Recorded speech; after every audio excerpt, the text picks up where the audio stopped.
मुझे वेरिकोसील है तो क्या मैं पिता फादर बन सकता हूं या नहीं बन सकता। तो दोस्तों, हर वेरिकोसील के मरीज फादर नहीं बन पाए ये ज़रूरी नहीं है, क्योंकि अगर वेरिकोसील बहुत अर्ली ग्रेड है, ग्रेड 1 2 है, तो माइट भी आपके स्पर्म की क्वालिटी मैं उम्मीद करता हूँ सही होगी और उसकी वजह से शायद आपको इस तरह से डरने की ज़रूरत नहीं है। लेकिन अगर आपको मॉडरेट टू सीवियर वेरिकोसील है, ग्रेड 3 4 5 टाइप की वेरिकोसील है, तो उस कंडीशन में हो सकता है कि आपके स्पर्म की क्वालिटी, उसकी मोटिलिटी, उसके काउंट्स बिगड़ गए हो, तो आपको डेफिनेटली किसी न किसी तरह के आपको अर्जेंटली इंटरवीन करने की ज़रूरत है। कैसे इंटरवीन करने की ज़रूरत है? आपको सबसे पहले अपने नियरेस्ट यूरोलॉजिस्ट या इंटरवेंशन रेडियोलॉजिस्ट से मिलना चाहिए।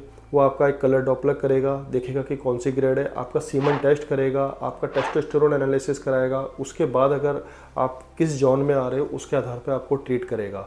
क्यों इनफर्टिलिटी क्रिएट हो सकती है? क्योंकि अगर जिसको वेरिकोसील है तो उसके स्क्रोटल सैक का जो टेम्परेचर है वो बिगड़ जाता है, तापमान कम हो जाता है, जिसकी वजह से उसमें क्या होता है, तापमान बिगड़ने की वजह से आपका जो स्पर्म की क्वालिटी है, जो टेस्टिस में स्पर्म प्रोडक्शन करने की कैपेसिटी है वो ख़त्म हो जाती है, वो ख़राब हो जाती है। तो आपके स्पर्म या तो होते नहीं है, कम होते जाते हैं, या फिर उसकी क्वालिटी बहुत कम हो जाती है, उसकी मोटिलिटी भी बहुत कम हो जाती है, जिससे कि आपको इनफर्टिलिटी डेवलप हो जाती है। दोस्तों देखो, मैं ये तो नहीं कहूँगा जिसको एक बार इस वजह से इनफर्टिलिटी डेवलप हो गई तो क्या वो इसका ट्रीटमेंट कराने से रिवर्स हो जाएगी। ये बहुत मुश्किल सवाल है, उसका जवाब भी हर पेशेंट के लिए डिफरेंट है, और मतलब इसके रिजल्ट भी हर पेशेंट के डिफरेंट है। लेकिन उसके आपको ऐसी स्थिति तक नहीं पहुंचना है। तो पहला इस क्वेश्चन का जवाब यह है कि हाँ, वेरिकोसील से इनफर्टिलिटी डेवलप हो सकती है, पर अगर बहुत अर्ली ग्रेड वेरिकोसील है तो मोस्टली इसकी वजह से इनफर्टिलिटी डेवलप होने के चांसेस कम है, और काफ़ी एडवांस स्टेज है तो इनफर्टिलिटी होने के चांसेस है। लेकिन अगर आप सही टाइम पे इंटरवीन करा लेते हैं, सही टाइम पे डॉक्टर के पास चले जाते हैं,